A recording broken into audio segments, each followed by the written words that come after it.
There are two types of men that I see. There are the men who are used to making excuses for other men. And then there are the men who try to do better than them.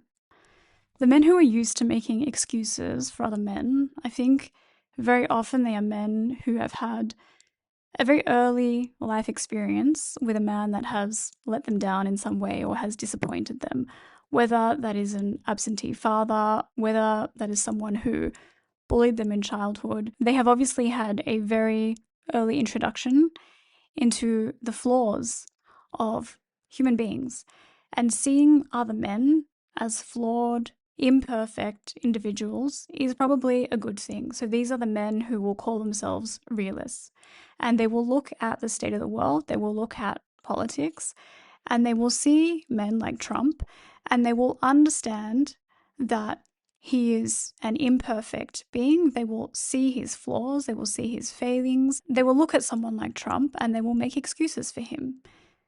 They will justify the things that Trump says and does as being a means to an end, as though there were a reason or a loftier purpose or a more noble goal behind the shitty behavior, behind things like flouting the rules. And what I don't understand is why it is that I then have to also make excuses for a man who I see as being unfit to do the job that he signed up for. It isn't my job to make excuses for him for what he does and for what he doesn't do.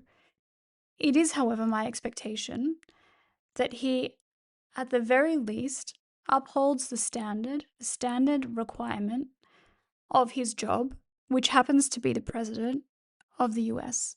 And that president of the US is not only an influential figure, the president of the US is able to effect change throughout the world. The actions of the president of the US have repercussions for every other country.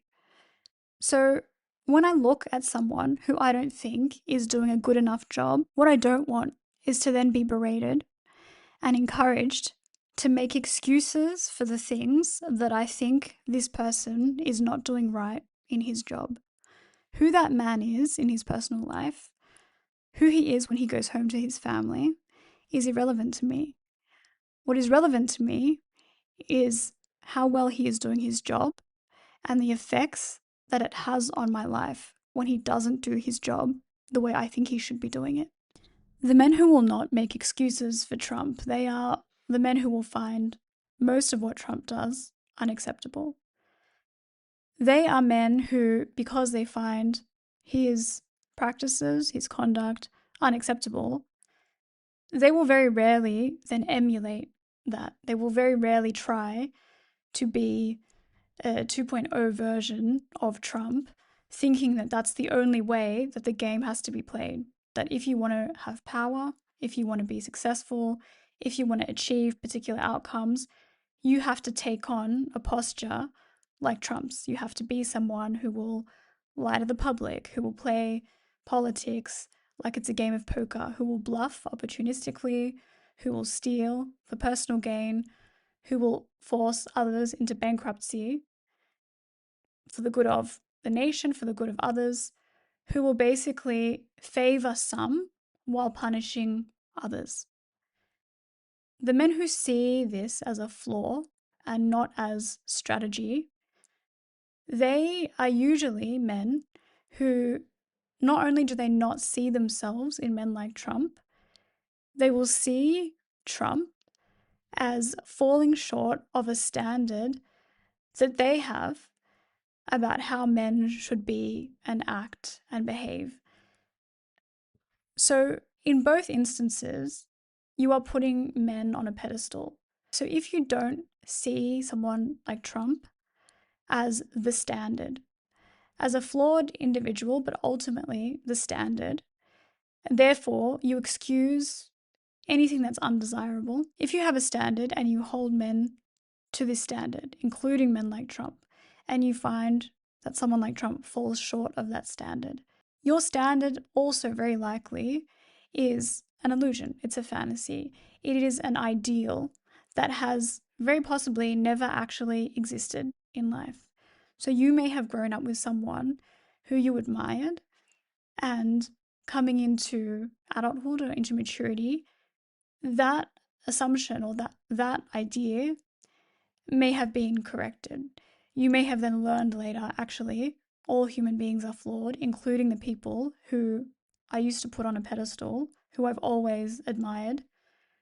They are also capable of doing the wrong thing. They are also capable of making mistakes. They are human after all. They are like false gods, you would say.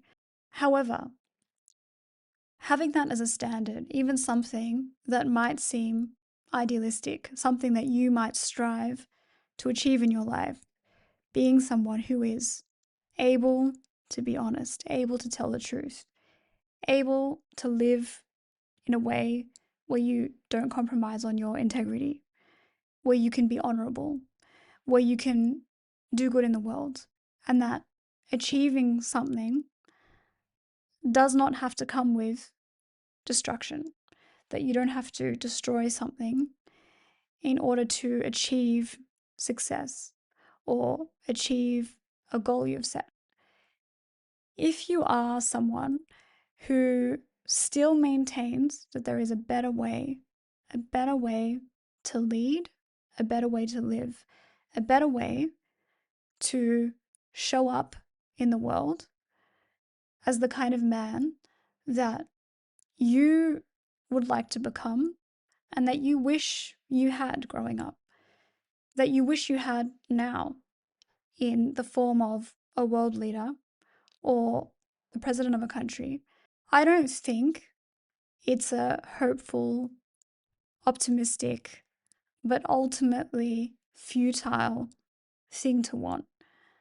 I actually think that either way, if every human is flawed, if every human is ultimately imperfect and will never actually achieve this unrealistic ideal of being perfect or being a good or great or honorable man who always does the right thing and still achieves success both materially but also in terms of morally, who's never had to compromise on their ideals, who's never had to deceive the public. I still think even if you fall short of being all of those things, rather fall short in trying than to sell those things off early. The men who don't make excuses for other men, the men who believe that they can do better than them, they will often, very often, not simply overlook the flaws and the failures of another man. They will simply try to best him and outdo him.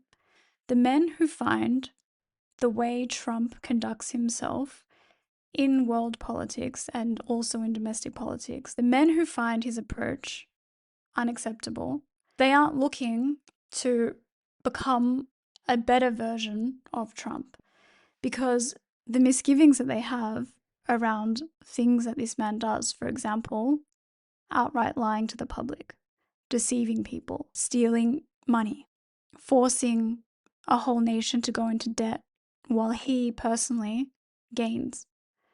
These things which people find unacceptable, they will usually not then try to replicate those mistakes by taking on the same idea of how to run a country and how to be in government.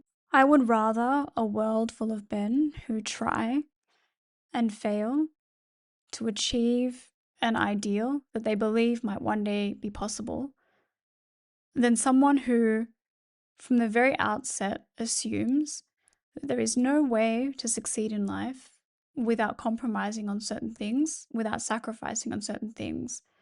But the things that you sacrifice, things that you compromise on, are things like honesty, things like integrity, things like the trust and faith that people place in you, that you assume because of the things that have been normalized to you by leaders, that those things at some point in your life you will have to give up in order to achieve greater things. If that is what you believe, you won't be trying to find a way to use your power, your strength, your success to keep those things intact, not for yourself and not for others. What you will end up doing is conceding to a world where the earlier you sell off those things, the earlier you discard things like an obligation to tell the truth, an obligation to be honorable, to act in a way that's honorable, to act in a way that's better for everyone, not just a select few. You will concede to a world where the earlier you sell off those things, the better. When you live in a world where honesty is a disadvantage, and you continue to create a world where dishonesty will always be a disadvantage, you will encourage, even if you don't mean to, you will encourage people to never, ever try to live with honesty. What you will end up creating is a world where those things will be frowned upon and they will be got rid of. They'll be discarded and shed early in life, before anyone has even had to be faced with a choice where they have to decide between honesty or a particular course of action.